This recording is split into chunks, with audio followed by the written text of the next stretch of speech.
Welcome back to another episode of my crazy deck profiles. So today we're going to be going over my new and improved Salamangreat deck, which I took to locals very recently. I went 2-2 like I usually do, meaning 2 wins, 2 losses. I would have gotten the last game if I paid attention to what Update Jammer can do, and it's not once per turn, so I could have OTK'd with Accesscode. But we won't worry about that. We're going to go over the deck profile today. We're not going to worry about my misplays. So let's get started with the deck list. Alright, so 3-Lady Debug. It's your Skulker / Strato / name any other on normal summon. Search this card of this archetype or type. Searches your Foxies, your Gazelles, your Spinnies, all those beautiful cards. So you definitely want to main deck 3 of them. 2 Salamangreat Foxies. It's a lot better when you it's more useful when you don't have access to Debug or Flame Buffalo. But when you do have access to these cards, you can cut Foxy down to at least 2.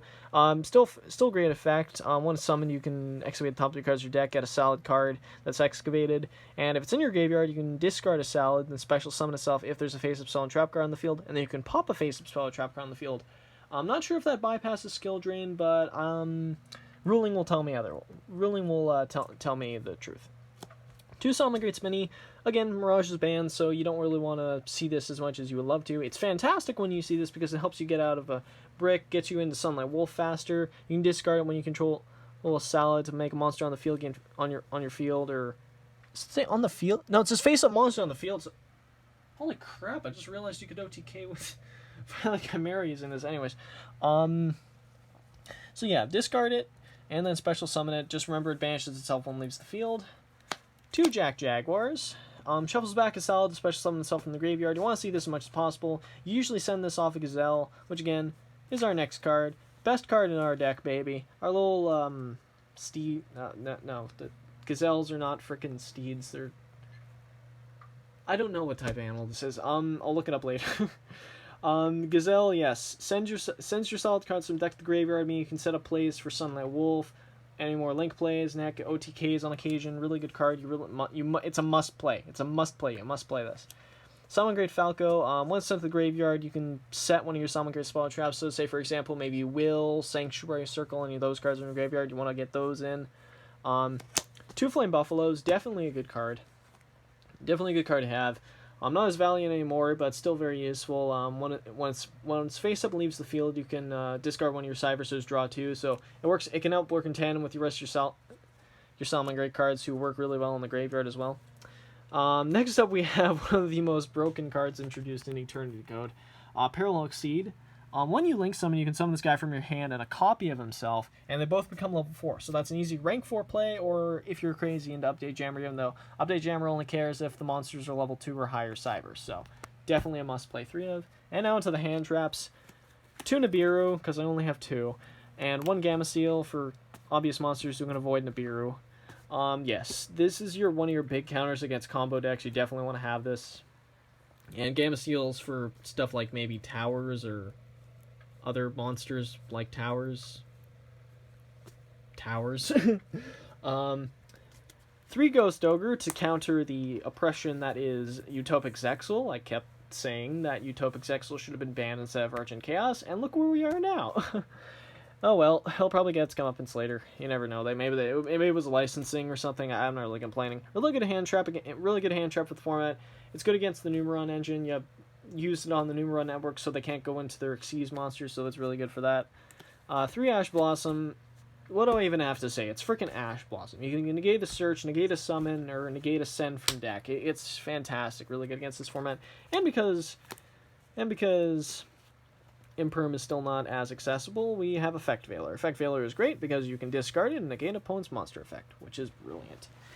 Alright, now onto the spells and trap cards. I'm just going to get the basic stuff out of the way. Sanctuary, must play, reincarnates your solids. Circle, must play, searches your solids. And 2, Will of the Salamangreat. And 3 different rarity Pot of Desires. Yeah, I got my Ultra, I got my Rare, and I got my Common. In here, yeah, Will gets back your Salamangreat spells and traps. Again, this is a format that isn't really expecting to see Salamangreat at the top tables as much as often because, you know, Dogmatica, Admantia, and Eldritch have power crept this deck to oblivion, and even Dinos has. Then again, Dinos has never really been a bad deck. Dinos has always been good. Yeah, definitely play these in these ratios. Pod Desires will screw you. Just be aware of it. And of course we have, finally, 3 Signet Mining. Beautiful. It's your Rhoda of the deck. You gotta play it. Try your best to get at least 1. I got 3. I'm playing 3 of them. If you can only get 1, try and use Cyber's Gate. I forget the name of the quick play spell, but it banishes it, and I can summon the guy back to attack, which can attack directly that turn. But yes, definitely a good card, definitely a must play. And of course, and for this format, because we're running so many hand traps, we only want to play 1 Rage and 1 Roar this format.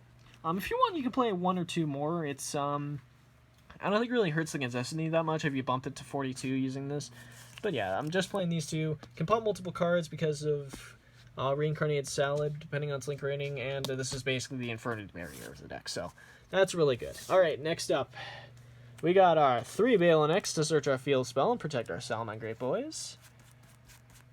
We have our 3 Sunlight Wolves to get back our Salamangreat boys from the graveyard, both spells and traps and monsters alike.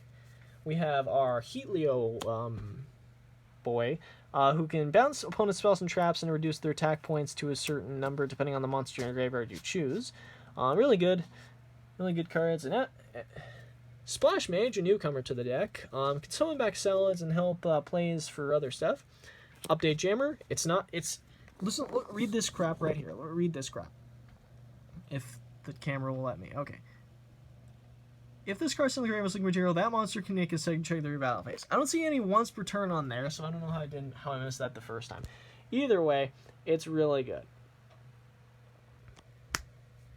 Next up, we have Transcode Talker. Transcode Talker is pretty obvious. He summons back all your salads and stuff. He just summons back your link monsters to zones he points to or stuff. So basically means you can co-link him. Both those guys gain 5 attack. It's great. And if you use it with Update Jammer, it's a pretty good OTK. Borreload Dragon, because we love Borreload Dragon. He steals your opponent's monsters, so depending on when you play it, it's really good. And now for the newest card in the deck, Accesscode Talker. I don't know what they were thinking, but if this is our replacement, the Firewall Dragon, I love it. Basically, your opponent cannot respond to its effects, so that's already pretty broken. And if this guy's link summoned, you can target a link monster that was used as link material for its link summoned. This guy gains attack equal to that link monster's rating times 1,000. For example, if you use Transcode, he'll go up to 53. And if you use Transcode and Update Jammer, he can attack twice with 53. And that's not all. You can banish a link monster from your field or from your graveyard and blow up a card your opponent controls. You cannot banish the monsters with the same attribute to activate this effect of Accesscode Talker, which meaning if you set up Splash Mage, Update Jammer, or any of your other guys, you can potentially pop up to 4 cards with this effect, which is so good and helps elevate this deck to another level. Definitely worth it. And of course our rank 4s, Bagooska and Abyss Dweller. If you have the Trap Tricks thing, that definitely helps against Nibiru, because Nibiru is one of this deck's biggest weaknesses, so you definitely want to have him. Brilliant cards. And now onto the side deck. Token Collector against the, Crystal Needle Fiber stuff. I was not happy to learn that came in Dual Overload, but, lots of other nice stuff came in Dual Overload, so I guess I can forgive it. DD Crow, some decks really benefit off the graveyard, so you maybe want to play them. Our back row hate being our Twin Twisters and Cosmic Cyclones. And Goes in Match, because some decks this format really, really, really like to have multiple types on the field, so maybe it'll be a matchup where you have that. Again, some side decks are a lot better than mine, so I recommend you look at those. But either way, guys, that was my Salamangreat deck list. Hopefully I can play this a few more times before they shoot it. Hopefully I can go to locals over the next couple times, but thank you all for watching. I hope you guys have a wonderful day, and I'll see you another day, I guess. Bye!